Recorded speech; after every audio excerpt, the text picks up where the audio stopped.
আসলে ছবি আমিও তুলতে চাই নাই। তো আমি বোলিং করতেছিলাম, ওনারা আর কি ডাকছিল আর কি যে এদিকে আসো। তো আমি এমনি কথা বলতেছিলাম যে এইরকম তোরা অনেক অনেক ফ্রেন্ডলি এবং অনেক অনেক কিছু ওদেরকে শেখার আছে আর কি। তো চেষ্টা করছি যতটুকু কথা বলার এবং শেখার আর কি। আসলে প্রতিদিন তো দেখা হয়, যেহেতু এক টিমেই করে। তো টুকটাক কথা হয়েছে এবং অনেকগুলা কথা শেয়ার হয়েছে, তো এতটুকুই আর কি। এত কিছু জিনিস তো 2 মাসের জিনিস একদিনে বলা সম্ভব না। আস্তে ধীরে সব জানবেন ইনশাল্লাহ। না, অবশ্যই আপনারাও তো জানেন যে কন্ডিশন দুইটা ডিফারেন্ট ডিফারেন্ট কন্ডিশন, বাংলাদেশ এবং অস্ট্রেলিয়া। তো এই থেকে যদি বলি সব কিছু মিলে পরিবেশ থেকে শুরু করে একদম খেলার যে পরিবেশ ওদের ডিফারেন্ট লেভেলের আর কি। আমার মনে হয় এর চেয়ে আর বড় লেভেল নাই আর কি, এতটুকু। আসলে এগুলো তো সবাই জানে যে ওরা ডিফারেন্ট লেভেলের সব কিছুই আর কি। তো ওগুলো চিন্তা করলে আমাদের তো এত কিছু হবে না। তো আমাদের যদি চিন্তা করি যে খেলার যে পরিবেশটা, আমার মনে হয় এটা ওদের চেয়ে আমাদের আরেকটু মানে ডেভেলপ করা সম্ভব আর কি। তো আমার মনে হয় এতটুকুই আপাতত। এবং যদি বলেন যে হোটেল থেকে শুরু করে সব কিছু, এটা হচ্ছে বলা ডিফিকাল্ট, এটা এক এক টিমের এক এক রকম পরিবেশ। তো আমার মনে হয় বাংলাদেশও খারাপ না। আমার কাছে মনে হয় যে ওরা অনেক বিনয়ী।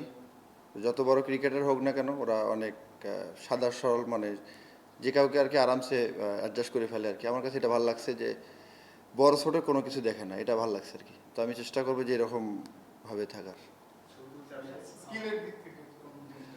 স্কিলের দিক থেকে বলতে গেলে স্কিল তো সবার 19-20, জাস্ট মেন্টালিটি এবং মানে ভালো পরিবেশ, আমার মনে হয় এটা সবচেয়ে ইম্পর্টেন্ট। তো এতটুকুই আর কি। না, আমি তো স্যাটিসফাইড না, চ্যাম্পিয়ন হলে স্যাটিসফাইড হতাম। সবার জার্নিটা থেকে আপনার জার্নিটা একটু different as an experience match পেতে না আমি নিজে পার্সোনালি আপনাকে দেখেছি ম্যাচের পর ম্যাচ বসে থাকতে ট্রেনিং করতে সবাই দেখছে মানে অ্যাজ এন এক্সপিরিয়েন্স বেঞ্চে বসে থাকা থেকে বিগ ব্যাশে যাওয়া এই জার্নিটাকে আপনি কিভাবে দেখছেন এবং আফটার সাকিব আল হাসান সেকেন্ড বাংলাদেশ হিসেবে বিগ ব্যাশ খেলতে গেলেন মানে এই জিনিসটা আপনার কাছে কেমন লাগছে? আসলে যখন খেলতে পারতাম তখন ওটা আমার জন্য একটা লার্নিং ছিল। ওই সময়টা আমি অনেক কিছু এক্সপেরিমেন্ট করতে পারছি। তো আমার মনে হয় যে ওটা আমার জন্য সবচেয়ে বেস্ট সময় ছিল, যে আমি নিজেকে এক্সপেরিমেন্ট করতে পারছি এবং নিজেকে গড়ে তুলতে পারছি। আসলে আমাকে তো এখানে নিয়েছে একটা কমিটমেন্টের জন্য, তো আমি ওইখানেই ফোকাস করছি। আমি বাংলাদেশের কোনো কিছু নিয়ে ফোকাস করিনি যে কি হচ্ছে, কারণ আমি ওইখানে গেছি একটা ওদেরকে রিপ্রেজেন্ট করার জন্য। তো আমার মনে হয় যে ওইখানে ফোকাস করাটাই আমার জন্য ইম্পর্টেন্ট ছিল। বিশ্বকাপে না খেলার কি একটু হতাশা কাজ করছে? আপনাদের করতেছে না? সেম। পিএসএল এর একটা অপশন আছে আপনি বিগ ব্যাশ থেকে আসছেন লাস্ট ইয়ার লাহোর কালান্দার্স ছিল ওরা ঋতু মুস্তাফিজকে ডিরেক্ট সাইন করেছেন আপনি এবার দল পাওয়ার ব্যাপারে কতখানি কনফিডেন্ট এবং হোপফুলি পাবেন ইনশাআল্লাহ সেটা এক্সপেক্ট করছি বা আপনি কতখানি? ভাইয়া, আমি আসলে কোনো কিছু নিয়ে অগ্রিম আশা করি না। যদি রিজিকে থাকে খেলবো, আর না থাকলে আল্লাহ যেটা রিজিক দিবে ওটাই হবে ইনশাল্লাহ। না, অবশ্যই।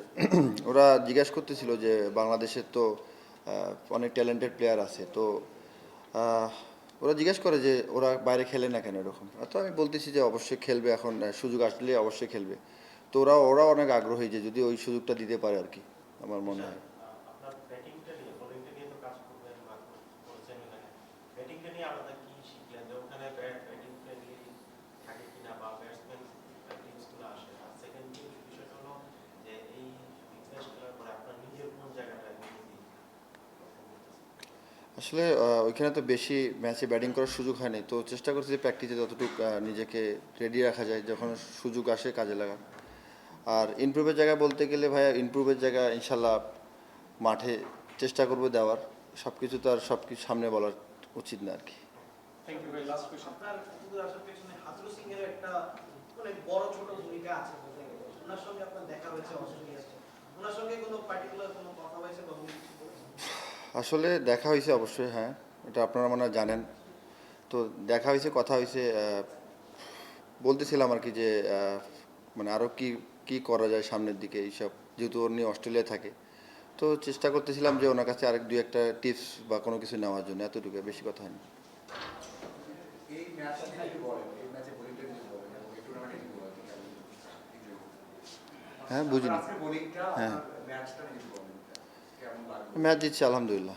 আপনার বোলিংটা বলি আচ্ছা আলহামদুলিল্লাহ। ভাই, প্রধানমন্ত্রী টি-20 টুর্নামেন্টটা হয়েছে আসলে ইন্ডিয়া তো আমরা দেখেছি যে এই দল বিজয় খেলাগুলো আমরা খুবই কম্পিটিটিভ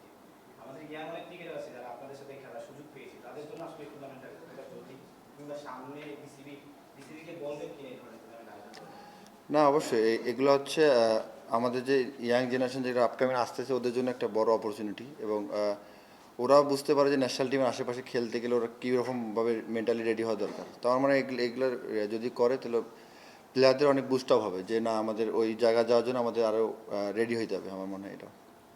Thank you, ভাই।